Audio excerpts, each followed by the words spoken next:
Ooh.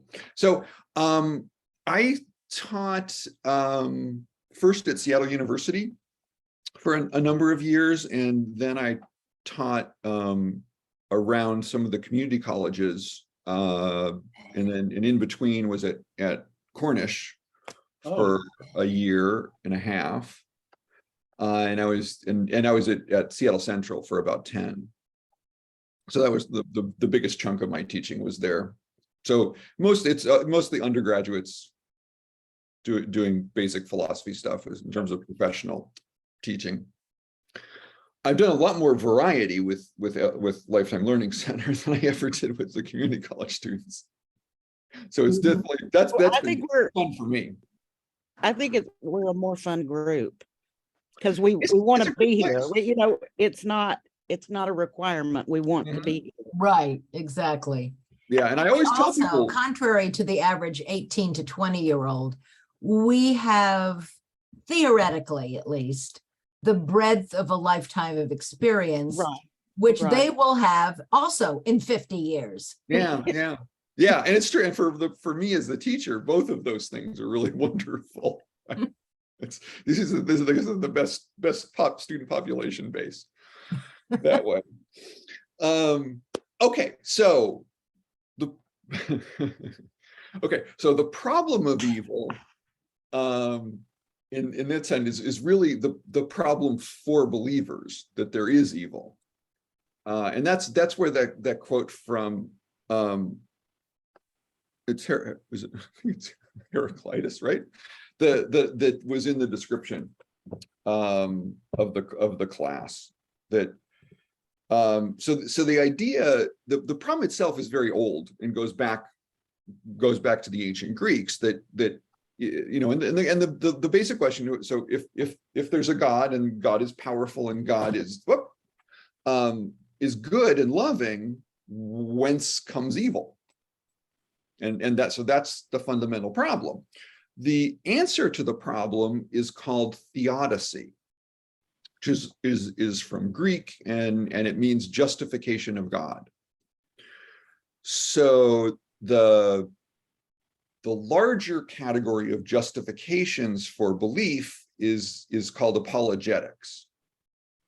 And so that's something that religious thinkers have been engaged in since ancient times. Apologetics. So apologetics applied to the problem of evil is theodicy. The word gets a lot more attention in the world because it's the title of a book Gottfried Leibniz wrote. He called the book Theodicy. And his argument there, this Leibniz was a German philosopher, early 1800s. He sort of famously argues that this is the best of all possible worlds, and so even though things go bad, it's still the best it could possibly be. So there's introducing a little bit of logic in that argument in terms of what's possible, but that gets developed later. Voltaire very famously writes a short story that becomes a play called Candide, in which he makes fun of Leibniz. And Candide, curiously enough, has actually survived and become much more well-known than Leibniz's original work, which is kind of ironic, certainly from Leibniz's point of view. But it's because Voltaire is very amusing. Now, the reason that this would be an issue, especially sort of for European intellectuals in this early Enlightenment period, is because on November 1st, 1755, there was a major earthquake that hit Lisbon. Mm-hmm. Now, in 1755, Lisbon, capital Portugal's one of the dominant powers in the world. It thinks of itself as a very committed Catholic country. November 1st is All Saints' Day. And somehow, in their mind, God chose All Saints' Day to destroy Lisbon. And apparently it was that like a quarter of the population was killed in one event. or related events. So there were big gaping holes that opened up in the streets, and buildings were destroyed. The worst part of it was the tsunami that they didn't know was coming. And the tsunami, I think, killed most of the people that died.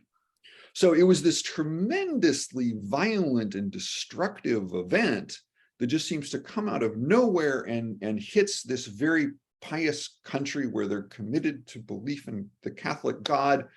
And that earthquake really rattles European intellectuals for centuries. It's in many ways, it is the foundation on which all of modern conversations of the problem of evil and theodicy are built. Now, so the earthquake is an example of what people are going to call natural evil. And it doesn't present the same kind of problem, although it's a problem, but there is a deeper problem than in what people call human evil. And so, of course, the quintessential event to talk about in terms of human evil, it would be the Holocaust. Yeah. So very disruptive for European intellectuals as well. And then of course, we're still responding to that. So there are these two issues that need to be tracked. Are we worrying about what people do? And there may be one way of responding to that. And the most common response is going to be appeals to free will. Natural evil, different problem, because people aren't intentionally causing that, but yet consequences are coming to people, and so you still have this problem of putting it together with a God who presumably is going to be in charge of earthquakes. How are we going to respond to that? So that's sort of the basic framework for the emotional power of why there's a problem, is because people are responding to real incidents in the world that are calling their attention to it.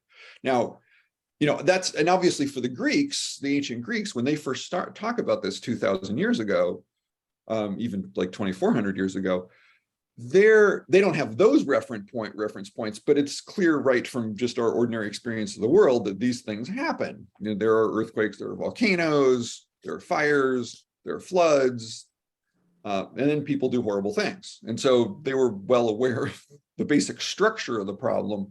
It gets more emotional punch when you get to bigger and bigger and more dramatic events. Now, the other reason this gets a lot of attention in the world at large is because the problem of evil is the single most disruptive thing that religion deals with. In that, sociologists tell us that people who leave their religion, the most common answer they will give, no matter what the religion is, the most common answer they'll give is something bad happened, the religion can't answer that for me. And it's often something in their personal life that happens, but sometimes it's larger intellectual constructs like, well, how am I going to deal with the Holocaust? But on a personal level, it's incredibly disruptive in terms of continuity of membership in organized religion. So it's something that theologians feel compelled to, and religious thinkers feel compelled to deal with, because it's constantly coming up. So it's also a big issue then in what we call pastoral theology. When you're training the ministers on how to talk to people about their problems, this is going to be a big issue for pastoral theology. And there'll be a point at which I'll take a little interlude with another professor of mine from Claremont, a woman named Marjorie Suchocki, who was a specialist in pastoral theology. I tracked down a video of hers we'll see at one point. Okay, so what I'd like to do here is show you a video that I found.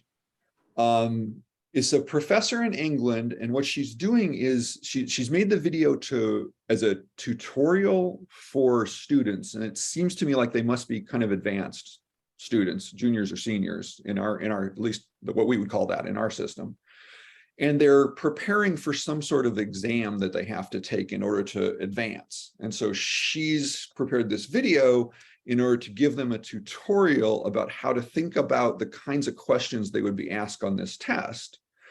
And it just so happens what she's doing along the way is giving a really clear introduction to the basic issues historically in the problem. And she'll mention, I think she talks about John Hick in terms of modern people, but mostly it's the historical stuff that she's introducing.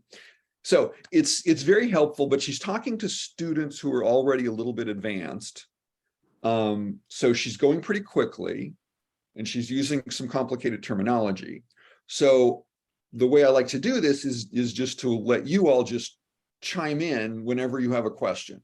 Just, say, hold on, or wait a second, I got a question. I'll pause the video and then we'll talk for a little bit about whatever question that you have. And I'll do the same thing to preempt some questions that I think you might have, where I'll stop it.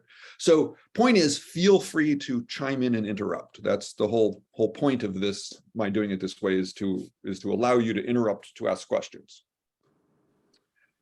Oh, I forgot, when I do this, the people watching the recording later won't be able to see the recording, won't be able to see the thing I show you, but that's just their problem, I guess.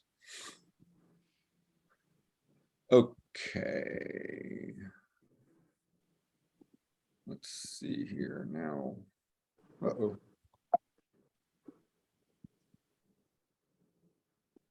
What happened? Oh, what? Oh, there we go. It buries my Safari. Here she is. There she is. Helen Hansel was able to win any competition she took part in. She was known as the contest queen. Hi everyone, happy Easter holidays. I hope you are having a productive time revising for your upcoming exams. This video, hopefully on Problem of Evil, will go towards helping with that revision. So let's get started.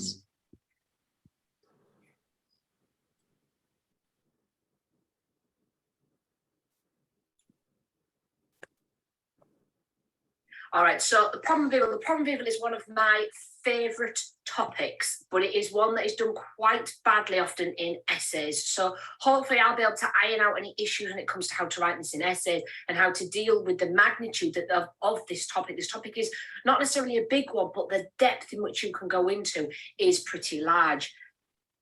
So a good place to always start is definitions. It's always nice to start with a definition by an actual philosopher. So Thomas Aquinas, who we've come across many, many times now, he defines natural evil as only... Okay, Aquinas, 12th century Catholic theologian. Actually, his systematic theology is still the official theology of the Catholic Church. Aquinas is famous for bringing in a lot of Aristotle into his thinking. Prior to him, a lot of it was mostly dominant. A lot of that intellectual tradition is mostly dominated by Plato. So Aquinas is very interesting on a number of levels, but very important philosopher for the Catholic Church. Evil one looked at from a human perspective. Earthquakes, just the natural world fulfilling its potential. And so you can consider the arbitrary nature of evil. So I really, really like Aquinas' definition of natural evil. Oh, and here I guess it's all, I should also mention, when in terms of this kind of conversation, evil is a stand-in for bad things that happen to people.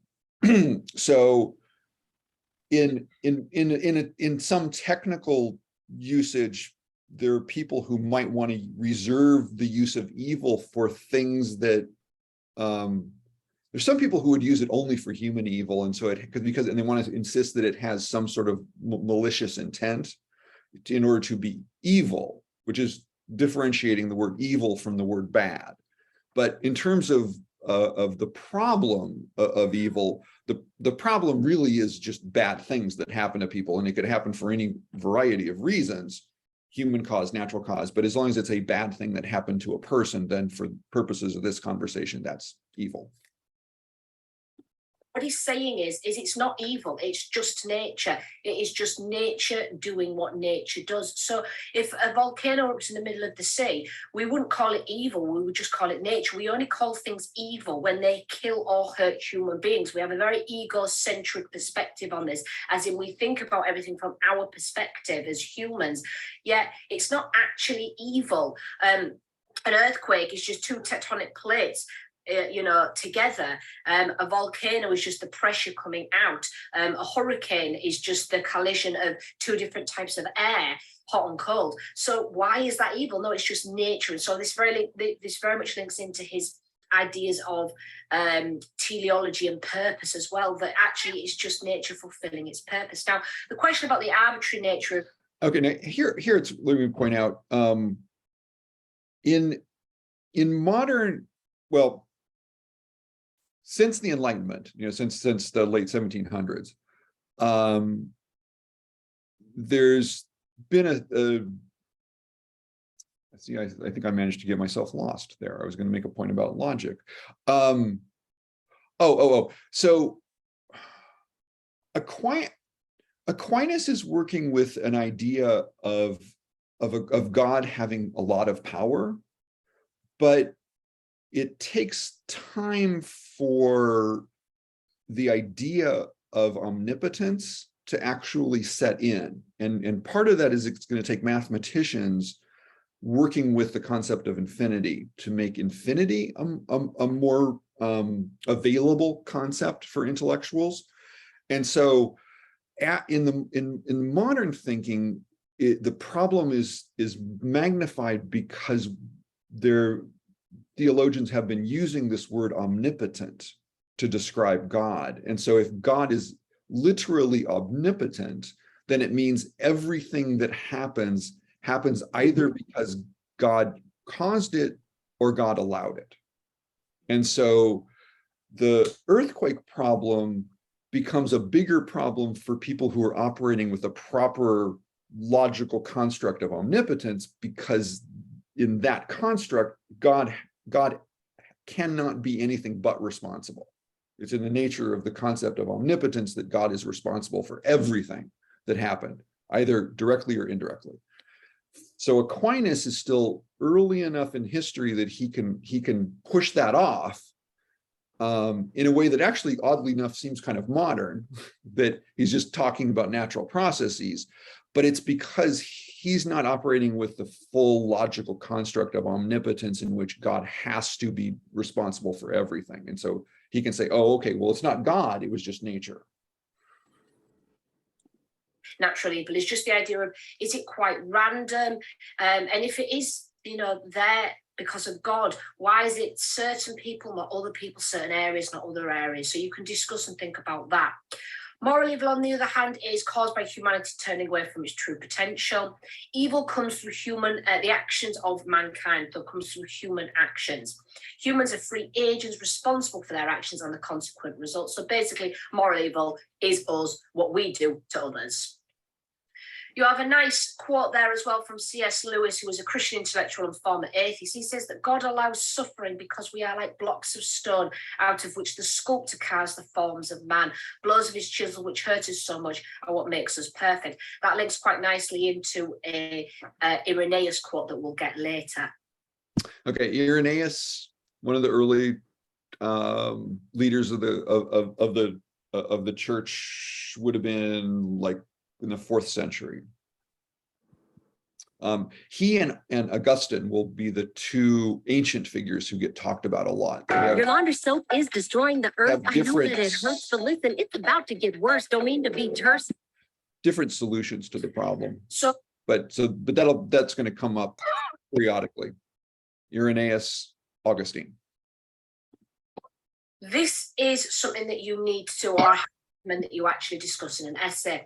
You need to discuss what the nature of the actual problem is. Evil is not necessarily a problem, but it is if you believe in a God with the divine attributes, so an all-powerful, all-loving, all-seeing God, etc. So if you believe in the God of classical theism, or you believe in the God... Yeah, so she's going to use the term divine attributes, classical theism, or she might occasionally even use the word omnis, because omnibenevolent, all good, omnipotent, all powerful, and omniscient, all knowing. Omnis, then evil does pose a problem. And there are two elements that you have to know. There is the logical element and the evidential element. You could get a question on either of them separately, or She's you going could to get cover them as this. a combination, a compare question. So it's very, very important that you know what they actually are. So the logical elements is that logically, evil does not go with the attributes of God. Logically, they do not work together. Evidential is the idea that there is so much evidence in the world of evil. This again is a problem. So it's so evidential really is kind of the emotional problem. That's the human response to the problem, and versus the logical one, which is just looking at the logical construct of goodness and power and asking, well, how is evil? How do those two fit together in any kind of system? So if you've got a question on the Epicurus, logical sorry, it was aspect, you Epicurus. need to talk about the Epicurean inconsistent triad. If you don't get a question on anything specifically to do with logical, you don't have to talk about this. Students crow, I've read so many essays where students crowbar this into an answer. It's not necessarily of crucial importance in an essay, unless, of course, you are talking about the logical issues surrounding the problem of evil. So it was devised, Epicurus devised the classical formulation of the problem of evil. It became known as the inconsistent triad, which was later called inconsistent triad by J.L. Mackie. J.L. Mackie, early 20th century British philosopher, well-known atheist thinker. And it basically poses three points of a triangle. If God's willing but not able to, he is not all powerful. So if God wants to but he can't, he's not all powerful. If he is able to prevent evil but doesn't want to, then he's not all loving. So if God is both able, powerful, and willing, all loving, then why do we suffer? The 3 points of the triangle that do not go together. Logically, how can God be all powerful, all loving, and we suffer? That's the logical aspect of the problem of evil. That's what causes the issues. That's why evil is a problem when you believe in the God of classical theism. Epicurus concluded that it's reasonable to suppose that due to the existence of evil, God is either not omnipotent or all loving, or just doesn't exist. Don't forget, for Epicurus, he was a Greek. He's not talking about the God of classical theism. He's not talking about the Christian God here. He's just talking about the concept of God in general. David Hume, of course, has to butt in at this point. David Hume, 18th century, Scottish. I think he was Scottish. Philosopher. Hume is also famous as an atheist. In his time, he had to be a little careful about that, but that's clearly what he's defending in a lot of his writing. He says in Dialogues Concerning Natural Religion that God is not all powerful, or God is not all loving, or evil does not exist. And so clearly he's going at this from a slightly different angle, because one of those three we know definitely is not true, and that is that evil does exist. There is too much evidence to deny that evil does not exist. So therefore, either God is impotent, not all powerful, or malicious, nasty, horrible, just allows us to suffer. Not the God of classical theism, therefore God does not exist, as in the God of classical theism, the Christian God does not exist. John Stuart Mill also says the God of classical theism doesn't exist. So Mill, 19th century English philosopher. Now, when it comes to evidential evil in the world, this is of utmost importance that you do before your exam. So you can do this quite close to the exam. Go on the BBC News, go on a tabloid newspaper, so The Guardian, The Independent, a newspaper of some quality, and have a look what is going on in the world. One of the huge things that I really look for in problem of evil essays is examples of what is relevant today, recent examples. So find if there's anything that would be classed as natural evil. By recent time, I moved 5 years, unless you can find something that's very, very imminent. So I know a few years ago, there was a natural disaster that happened quite close to one of the exams. And so students talking about that would would really get them some credit of knowing what's going on in the world. Moral evil, of course, quite easily you can talk about what's going on in Russia and Ukraine. That's an example of human action, so you can use that as an example. But you also can have a look at anything else that is going on. Use these to formulate and help to support your argument. A few people that say there just is no problem with evil. We first of all have Mary Eddy Baker. She's the founder of Christian Science. Evil and suffering don't exist. They are a construct of our mind. Sounds quite Freudian. I don't quite know how she thinks that evil and suffering are parts of our mind. Buddhism, for Buddhists, evil is not an issue. For them, they don't believe in a creator God. And so suffering and evil is just part of life, part of our existence, part of our journey. It is only again a problem for the people that believe in an all-powerful God. Bertrand Russell adds that God is used as a smokescreen. Evil is just a brute fact of life. This is the idea there that we use God as an excuse for our own inactivity. It's a brute fact. Deal with it and do something about it. Don't wait for God. Don't blame for God. Don't use God as a screen that blocks out the evil on one side from the evil on the other. You need to stop with the inactivity and do something about it. And of course, and there's a little, I just think an astounding irony in that, in these two, the way she puts them together. So the classical Buddhist thinking leads to what in the West is often called Buddhist quietism, that Buddhists just seem to ignore horrible things that happen around them, and Westerners visiting sometimes Buddhist countries early on, like 1700s, 1800s, would just be astounded at like, how do they not notice this problem? And it's a construct. World is constructed in a way that's not the problem they worry about. But Russell's kind of coming to this, starting with the same kind of basic metaphysical point that evil just exists, but his run at it is exactly the opposite, that because there's no God responsible for the evil and it exists, therefore it's up to you to do something about it. So he's very focused on it and wants to solve it, where the Buddhists just sort of don't notice it, at least classically. Modern Buddhism has come up with different ways of thinking about this, but the old-fashioned version anyway. For Aristotle, a prime mover is quite indifferent. The prime mover concept does not have any understanding or recognition of our existence whatsoever. So therefore, for the prime mover, evil again is not a problem.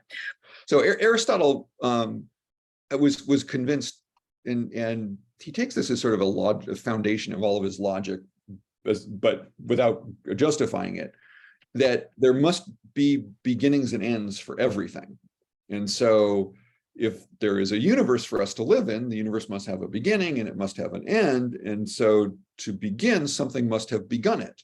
And to end, there must be something that ends it. And so Aristotle imagines there must be some figure somehow, some sort of divine figure who is both starting, one of them who starts kind of the universe going, and one of them who sees the universe end. But that's all they do. So they're not doing anything else. They don't know about the world or care about the world or manage the world. It's just sort of starting a ball rolling. Anyway, so that's prime mover from Aristotle. What I get my students to do is I get them to pick one that they agree with and why, and one they disagree with why. You do not need all four of these. You only need even one of these, really. It's just, again, about plumping out the essay with extra names, but always use these evaluatively. Don't name dump. What I mean by that is don't just think that, oh, tick, I've got my name in there, I've mentioned Buddhists. No, you have to use it as part of your line of argument. You have to make it of relevance evaluatively. She seems to me like a really good teacher. She's the kinds of advice that she gives and everything. Let's start then with the first big name, Saint Augustine. Saint Augustine's Theodicy. Theos meaning God, dikaios meaning justification. Theodicy is specific in the definition. It's a justification of God with evil. What that means is it's not just a justification of God. That's the ontological argument. That's the theological argument. This has to be with evil in the world. I also highly recommend. Oops. Oh, nuts. What did I do? Ontological argument, teleological argument. Hi, everyone. Happy Easter holidays. I hope. Are proofs that philosophers have offered for God. And that would, in apologetics, that would be one of the things people would do, is they would talk about those kinds of proofs. Big name, Saint Augustine. All right. And he did interpret Sorry. this has to be with evil in the world. I also highly recommend that you go over the Augustine topic from the Christian thought areas, because you could do some nice synoptic links and you could get a really deep understanding of where Augustine is coming from with his ideas.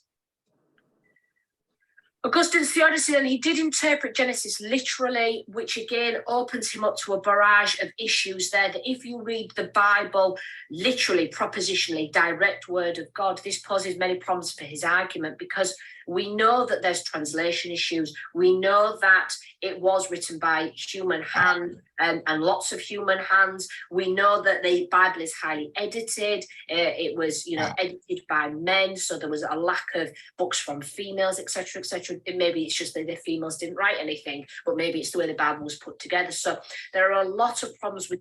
So she's just bringing in textual stuff about what the modern biblical scholars have been telling us about how they can tell that the Bible was put together based on the language that's used in different places. And because different words or different patterns are used, you can tell that it comes from a different period of time. And so they can lay out the time sequence in which the biblical books were written. And, it's different than the way that the books are presented and claimed, but it's important stuff for understanding history.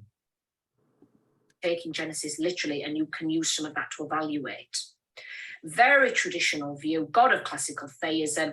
And then just as a little extra bit, this is not necessary for an essay, but it's just a nice little plumper if you get time and if it's relevant to your essays.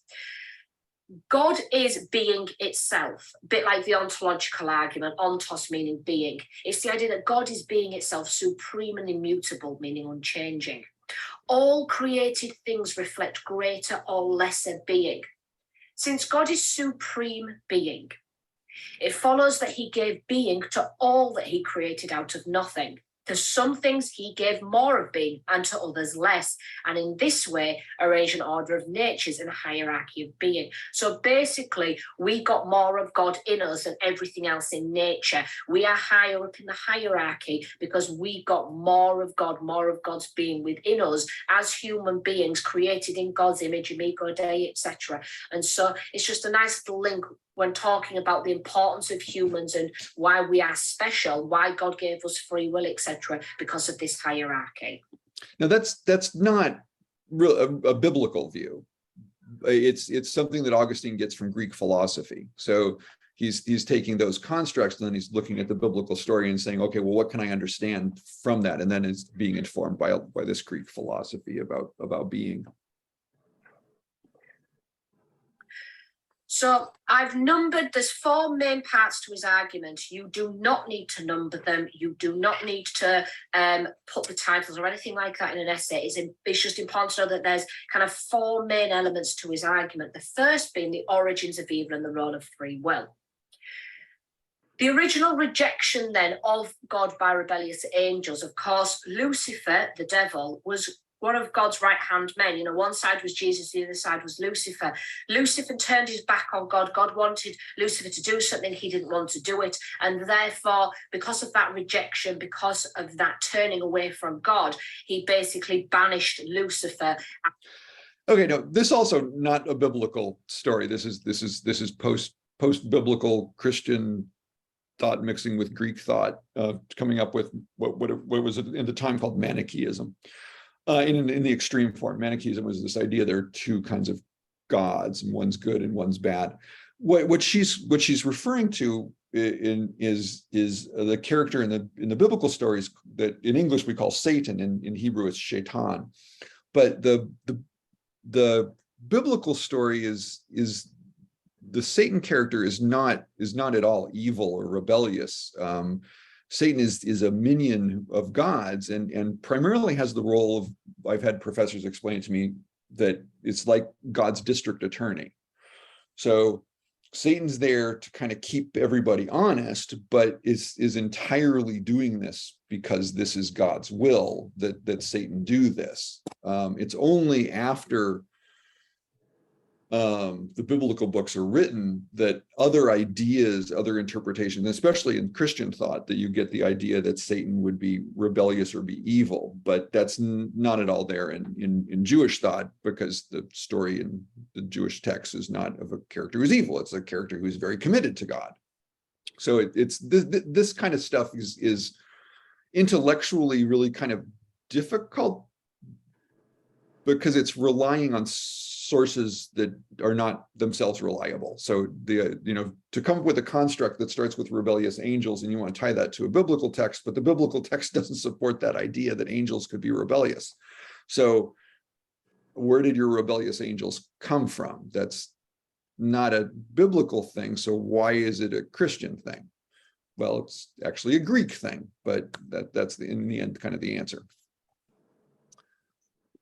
Of paradise. And so because of that rebellion, that's a moral evil, and therefore this moral evil led to natural evil. First comes moral evil, then comes natural evil. This is very, very important to understand the timeline of it. So moral evil leads to natural evil. Natural evil is always now, and that part is that particular thought is actually biblical, because you get the idea in the Hebrew Bible that when bad things are happening, like there's a drought or there's a flood, that's because people have been doing something wrong, and so God is punishing them as part of God's contract with them, the covenant with them.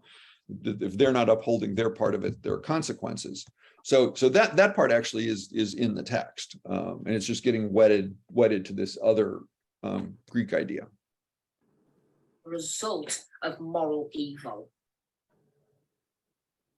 Humans are created in the likeness of God, Genesis 1:27, but given free will. Evil is let into the world through the misuse of free choice of Adam and Eve, who ate the apple of knowledge of good and evil. Adam and Eve corrupt. And by the way, it wasn't an apple. It's just described as fruit, and most people think it was, if anything, the most likely fruit would be a mango. Mangoes weren't so common in Europe at the time when they were writing this stuff. And destroyed God's natural perfect order, creating disharmony and resulting in natural evil. So there's a few things on that slide that I just want to quickly go over. The first is natural evil is a result. That's an important thing to talk about, that it's a result of actions that we do with our free will. So natural evil is a result. Second of all, you can talk about the angels rather than just Adam and Eve. So it is an area that examiners do look for as well, but only if you get time. You only have 40 minutes and you have a lot to write, but it's just, don't ignore it, the rebellious angels. My students always say to me, why did God put the tree in? It's just eating from the tree. What's the big deal?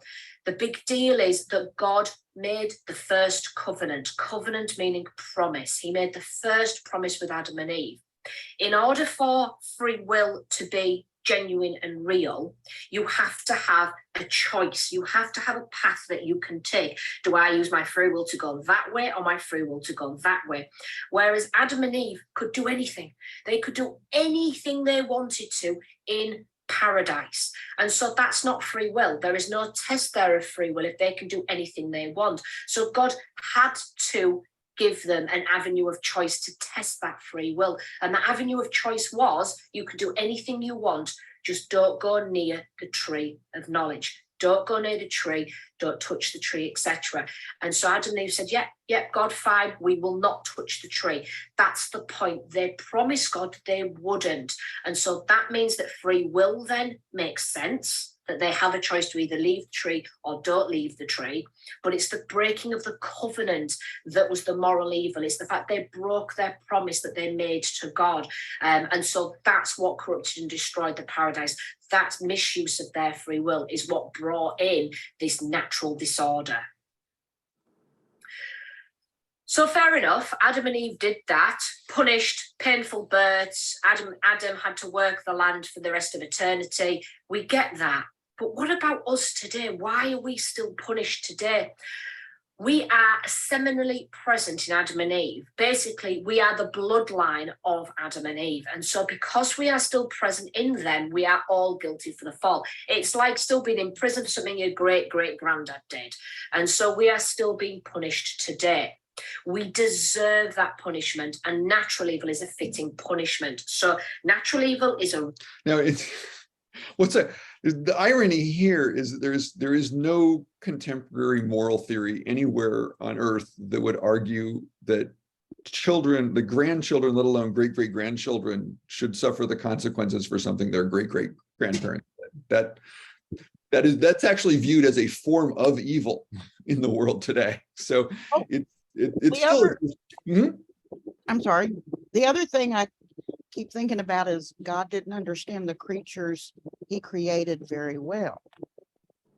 I mean, he created these creatures. He didn't seem to have much understanding about What they were going to do, or what he had done.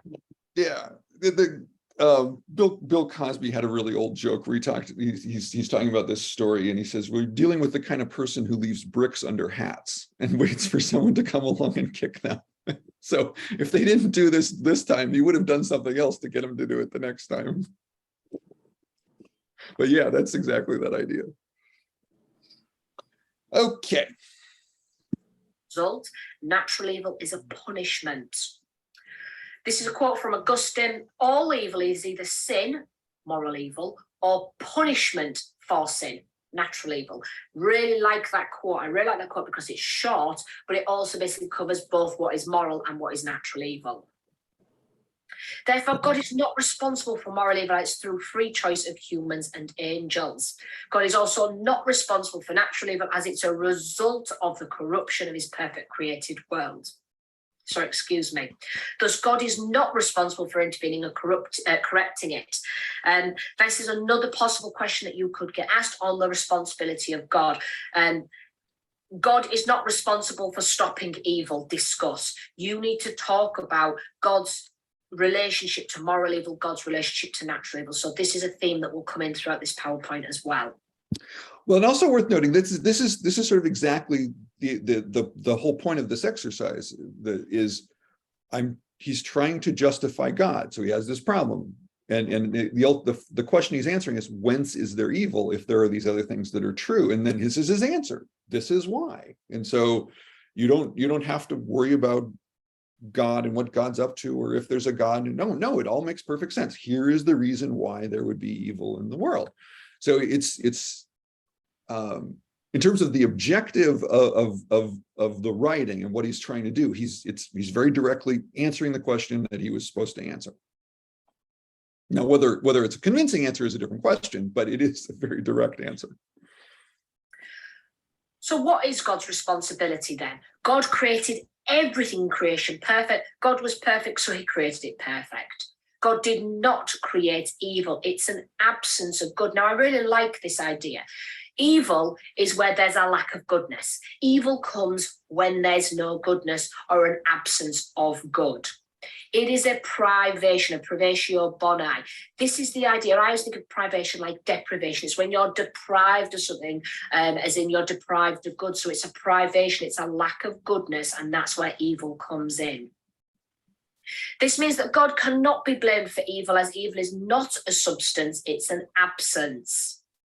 So, for example, blindness is the absence of sight. Blindness is therefore not a thing, but a lack of something that should be there. So the overarching question is, why did God give us free will at all? Why did God give us free will when we've just used it from the beginning of time, Adam and Eve, to this day in such a bad way? Why did God give us free will at all? In his omniscience, he must have known what we were going to do. So just why not give us free will? So it's not God's fault for evil because God made the world perfect.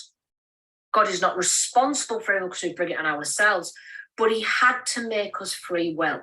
It is so much more valuable having humans with a gift of free will than just obedient followers. God did not just want obedient followers. He wanted us to have free will. But it's not the fact that he was testing the free will. He just we broke a promise and therefore were punished for it. Yes, the punishment is fairly bad that it's still going on to this day, but it's the idea that he valued humans and he valued us so much with free will that he had to give us that and take that risk. And so this world, according to Augustine, is known as soul deciding. The fates of our souls are decided here. Don't forget, linking in with your pluralism topic, Augustine is very, very much kind of an exclusivist view.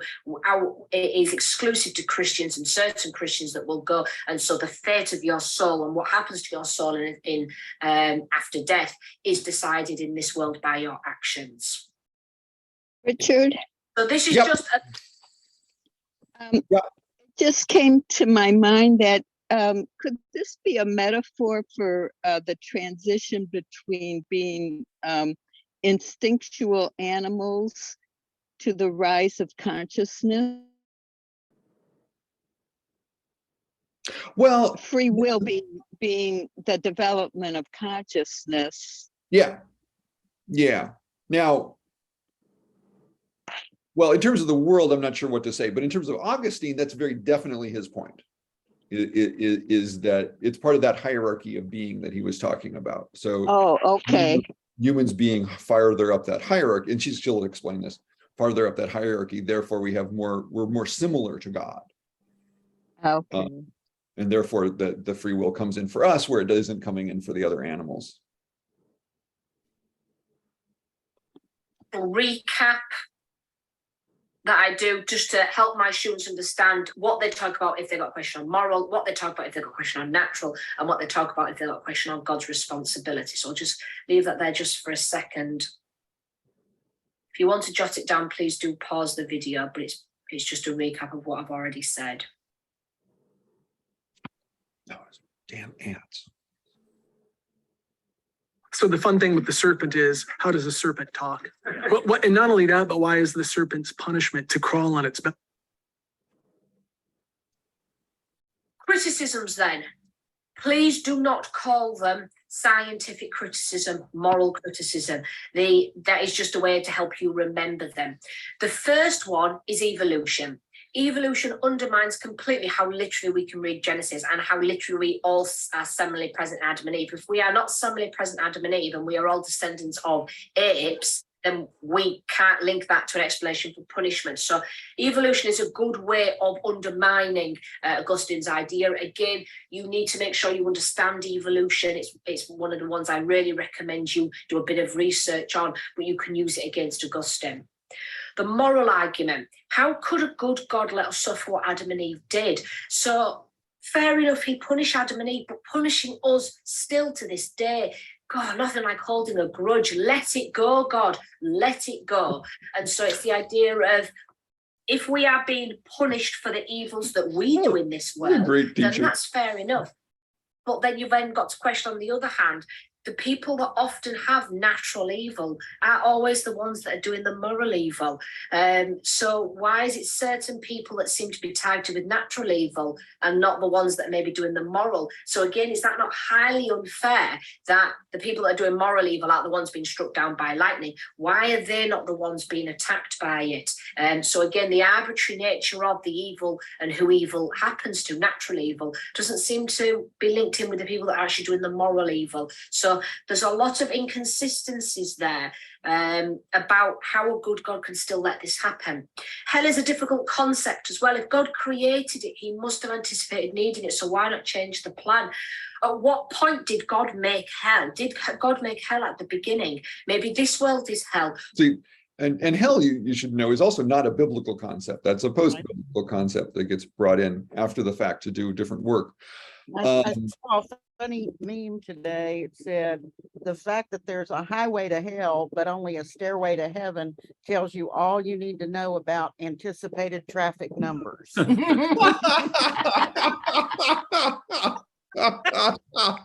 love that. That's great. Oh. Okay. Among at least liberal thinkers in the contemporary world, hell is not a thing for theologians anymore. They focus on the idea of heaven or not heaven, sort of heaven being kind of a kind of closeness to the divine, which will be constructed in different ways depending on which of these people we're talking to. But they don't talk about hell anymore. They've recognized that is not helping anyone in the conversation. So they've given that up. That's just old fashioned. She's going to come up here talking about this guy Schleiermacher. Now, Schleiermacher is one of the most important theologians in Protestant history, and also one of the least appreciated, I think, because he's sophisticated in very complicated ways, so he's also kind of difficult intellectually. But very, very important in terms of it's his constructs that actually become modern Protestant theology. He was a contemporary of Hegel's, so late 1700s, early 1800s. So in Genesis 1 it says, God created, let there be light. God created this and this and this. Is he talking about creating a paradise or creating of this world? If it's this world, then why did he create this world if Adam and Eve were always going to stay in paradise? So at what point did he anticipate needing these things? He's all knowing, sorry. So obviously he already knew what we're going to do, maybe. Why not then change the plan? So your evaluation comes through the questions you ask, how you explore the different avenues of, if one question leads to this answer, then what other problems does it pose? We then have the logical argument from Schleiermacher. So his name is not Logical Schleiermacher. Students have wrote that in the past to my amusement. This is the logical argument, and it's presented by Schleiermacher. Apologies for my pronunciation there. Please spell his name right as well. A lot of vowels in that name. A lot of vowels. He said a perfectly created world shouldn't have gone wrong. You cannot create something out of nothing. So either the world was not perfect or God enabled it to go wrong. I think that's a very clever argument. Basically, if paradise was perfect, eating an apple, breaking a promise should not have broken and corrupted and destroyed everything. It must not have been that perfect to begin with if it was brought down by an apple. It doesn't make sense. So that's the logical criticism that he's presenting, that it just doesn't make sense. Right, next section then, Mr. John Hick. Love John Hick. Previously on the old spec, you used to have to do Augustine and Irenaeus. Okay, so Irenaeus, in a lot of ways, really might have disappeared from this conversation were it not for John Hick. I mean, he seems to be kind of personally responsible for resurrecting Irenaeus's argument, because it mostly had just disappeared. That the people were either accepting Augustine's version of the argument or rejecting that, and they were doing something very different. Although Irenaeus is different, but anyway, so Hick had this idea that he liked what Irenaeus was saying, and she's going to explain it. And so he wanted to kind of modernize it, and it's what made Hick famous, and then made Irenaeus famous again. Irenaeus was then removed, but John Hick was brought in. John Hick reworked or modernized Irenaeus's Theodicy. So in this, as we go through it, I will explain which parts are purely John Hick, which parts are purely Irenaeus, and what parts John Hick was inspired by Irenaeus's Theodicy. So you will not get a question on Irenaeus. You could, however, get a question on John Hick. John Hick has also not been asked in the past. So I think he's one of your potential areas. Which is just kind of, that's just a puzzle to me in terms of structure. For our purposes, Stephen Davis, the guy who edited the book, he's actually Augustinian. So he's gonna be the one who defends that Augustinian version in the argument that we're going to be, the long argument we're going to be doing in the rest of class.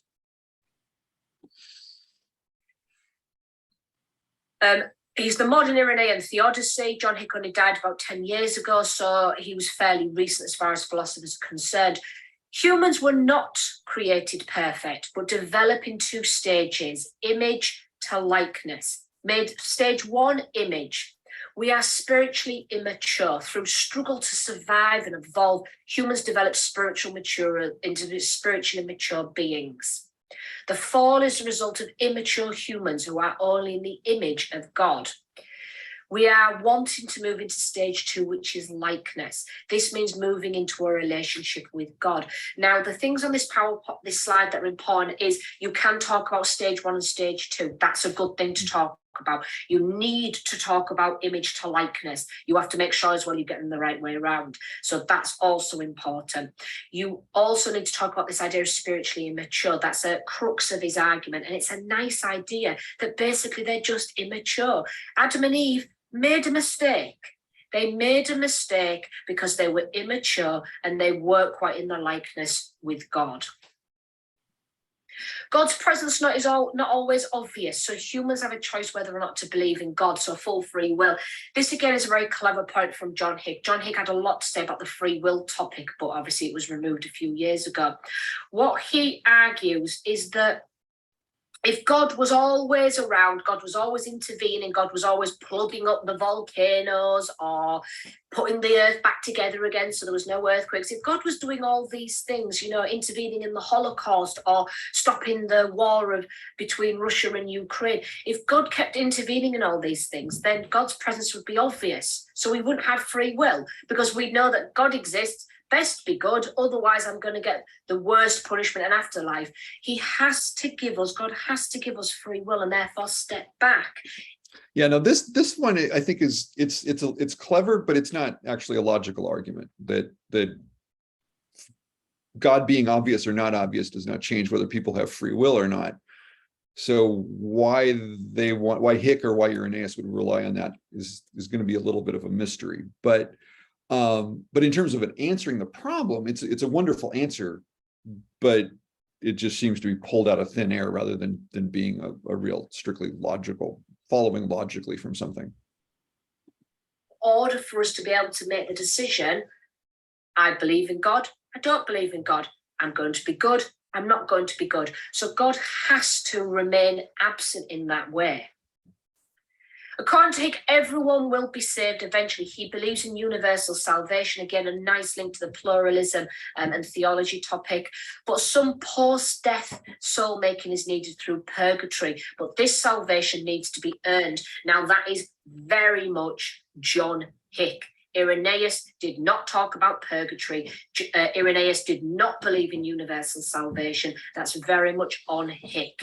So universal salvation means everyone is eventually saved, and this is actually relatively popular with modern theologians.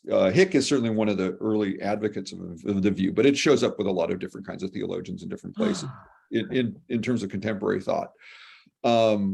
The thinking that given divine omnipotence, or given just divine power, because even the people who don't believe in omnipotence would argue this, that if God has a little bit of power and a long time to work that power out, then God can certainly make sure that everyone eventually is saved, whatever that saved kind of being close to God, being in heaven would mean to them. But this is part of theologians giving up the idea of hell is okay, we don't need that, but what do we do with what are we gonna do if we don't have that? And this is how Hick's version of an answer to that question. Well, we do this, salvation, and it just might take a long time. Hick believes in universal salvation, which means everybody will be saved eventually. Some need to go through the washing machine first to get there, but everyone will be saved. John Hick's quite unique in that argument. Not a lot of people believe everybody will be saved eventually. Yeah, not everyone, but it's more common today. John Hick's idea of Hick stage one and stage two then comes from the biblical passage, let us make man in our image and in our likeness, Genesis 1:26. You need to know that quote. That is the main part of his argument, the crux of his argument. So you need to know that quote. Yeah, now he's doing a lot of work with this one little line by interpreting it that the image and likeness are meant to be distinctly different things, and that they're in stages with each other. So it's a clever reading of this language, but again, it's not obviously implied. It's a clever reading.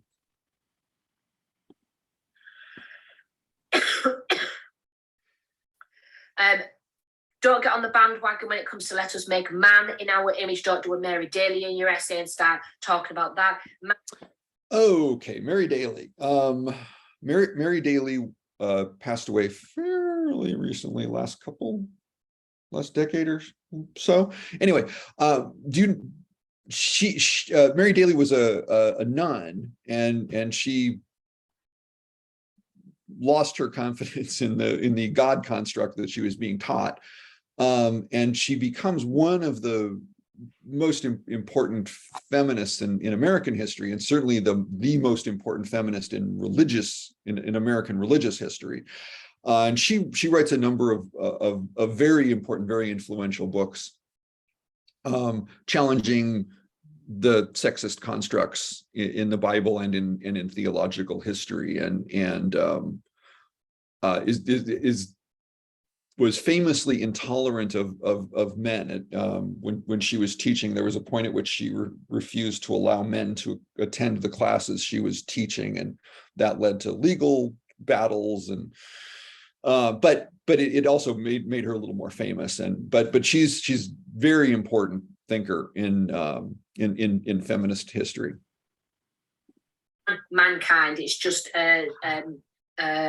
what's the word? Translation. It was translated as man, but it meant mankind. It means everybody. So you can bring Mary Daly into this at any point, but that's not an argument you can make, or not one I recommend anyway. The idea of image, then, we are made in the image of God with the potential for good. Humans could not receive full goodness at creation as we are spiritually immature. We develop our own goodness through free will. Free will is better than receiving ready-made goodness. The gift of moral perfection would not have meant anything to humans if we didn't learn to the value of it for ourselves. Now, I always at this point ask my students what weekend jobs they've got or evening jobs they've got.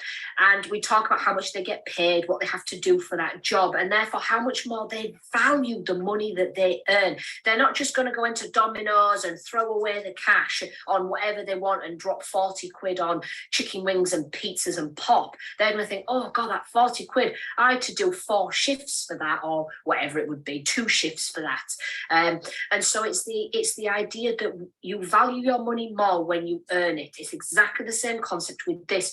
You value your free will and goodness more when you've earned it. He could have made us ready-made perfect, but we value goodness in each other and ourselves more when we've earned it, when we value it, when we've learned to value it.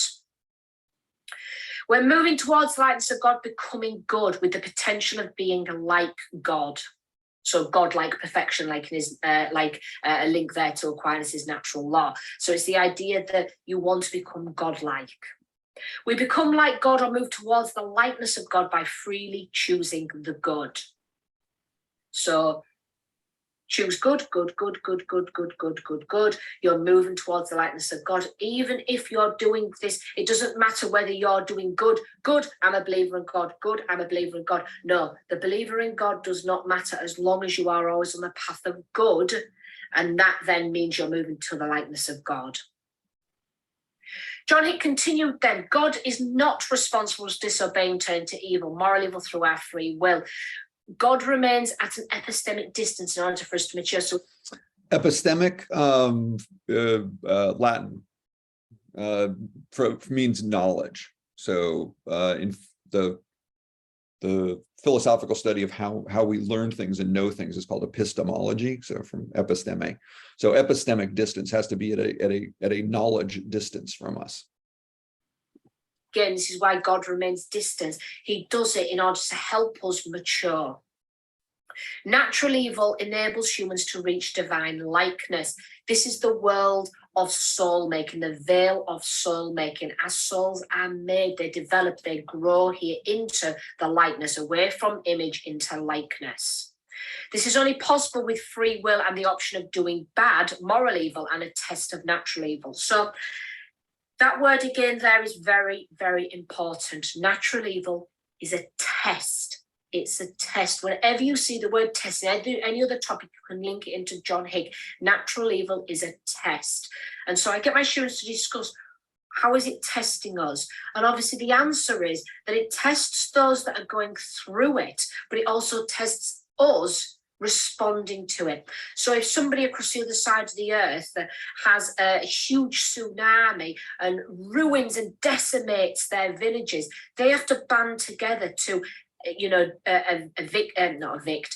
to help people get out of the rubble, to find medicines. And then we step in, the Red Cross steps in, we send clothes over, we send money over, we send food, we send rescue, we take in asylum seekers, people that need help, etc., from the things that are happening. And so that's our test. Our test is helping those people. Their test is working together to survive.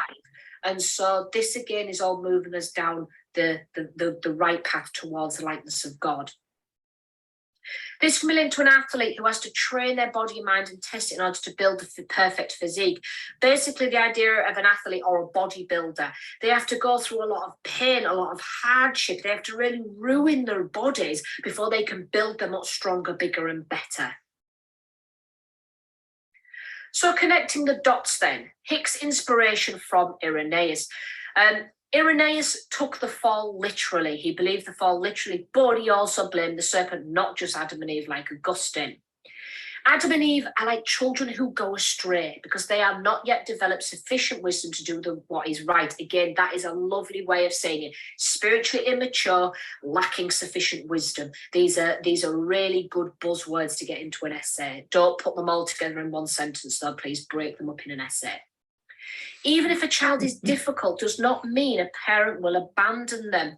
Punishment is often a way to help them mature, but must be given boundaries so that Adam and Eve did not despise God, and children need boundaries too. So basically, Adam and Eve were like naughty children. When you say to a child, right, stay there, don't run around in this shop, they then run around in the shop, they run near a road, they run out the front doors, they start talking to strangers, they start pulling things off shelves. A parent will go over to them and go and tell them off. They will find a way to say, no, that's bad, you don't do that. The child lacks sufficient wisdom about how to behave, and so then the parent will enforce some sort of punishment in order to help them learn. That's exactly what happened to Adam and Eve. Adam and Eve don't touch the tree, they ate from the tree, and therefore God punished them. Yet he couldn't.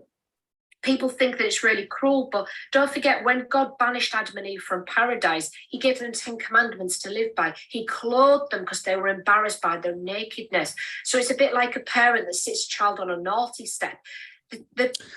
One thing that's worth knowing is that there's some problems in trying to take this back to the biblical text for justification, because the name of the tree that they were eating from is the tree of the knowledge of good and evil. Well, how did they have free will before they have knowledge of good and evil? So don't you kind of need that knowledge in order to actually have the free will, because you need to know what you're thinking about. So logically, I think there's a big problem that falls apart trying to get from the actual biblical origin of the story to the construct that's being made of it with that term, because it is knowledge of good and evil. If it had just been any random tree where God just said, okay, don't eat that fruit off of that tree, and it's just a tree, I think you'd be able to make this argument a lot easier. But when it's the tree of the knowledge of good and evil, it starts to really disrupt this free will argument. Doesn't then leave the child to starve on the naughty step. They've made their point, the child has learned, you then feed them. That has to have boundaries. If you beat a child will never learn. The only thing they'll learn is to despise the parent. If God was too harsh on Adam and Eve, they wouldn't have learned, they would just have learned to despise God. So they had to have boundaries. You can we're going to hear from her a little bit later that David Hume comes back and says, well, yeah, but that's what's happening because there's too much evil. This is exactly the problem. There's not enough boundaries for God in there. People should just despise God as a result. Anyway, that's coming up. Whether maybe the boundaries, again, that God gave Adam and Eve weren't too harsh. I mean, Adam had to work the land until he died, and Eve had painful birth, painful giving birth, but also Eve had to something about always having to lust after a man, so that they're always basically in the power of a man. You've also got the idea of the punishments that we also have, the test of natural evil. We have to live with moral evil, etc. So maybe you could talk about how the boundaries seem to be lacking a bit there. Thus, God has not abandoned us, but gives us distance and punishment to mature. Salvation from God is open to all who use their free will for good. However, the damned will be sent to hell. Yeah, that's this Irenaeus. is Irenaeus now, and it shows the clear difference between Irenaeus and John Hick. What you need to remember, a good way of remembering, is all the old days, Aquinas, Augustine, Irenaeus, always believed in the very traditional God and the very traditional ideas of heaven and hell. The modern people, new people, Swinburne, John Hick, Peter Vardy, always talk about like purgatory or maybe just open salvation for all, etc. Less talk on hell. Hell is a very traditional view that is taken. And so for Irenaeus, he said the damned will be sent to hell as they have refused the workmanship of God. This again links nicely to the quote by C.S. Lewis in the first slide. Your ingratitude, ignoring his goodness in creating you human, will mean you have lost his work on you. You will lose your life. Oh, so dramatic. Just a complete tangent. One of the new things I'm doing with my students. Actually, here, I might need to stop her on that tangent. Okay, we're gonna come to the end. So we'll finish that next week and then start into the book as well. Couple of minutes left. Any thoughts, any questions? I was wondering how are you recommending we use the book? Should we just read in it at random, or do you have a particular order in mind? Or I will try and go. I'll try and go in order. Okay. The pace I'm not sure about. How fast we'll go, but yes, I'll take it in order in terms of discussing it. Yeah. Seems to me the topic of this workshop might be not the problem of evil, but the problem of God. Well, yeah, that might be a better language. The reality of evil is pretty apparent. Right. But the reality of God is no longer apparent. And I think that's the issue. So all these arguments, in a sense, assume a lot about who God is. And yeah. Oh, yeah. Definitely. It makes it not, starts with that. That's not very contemporary. Yeah. And as God is lost to some extent. Right. It's the language goes way back, and we just have kept using the same term for it as a result. But yeah, it isn't an ideal term. Yeah. Going back to the beginning of what I said at the very beginning, being reminded of Augustine was why I used to not like religion, before you helped me out.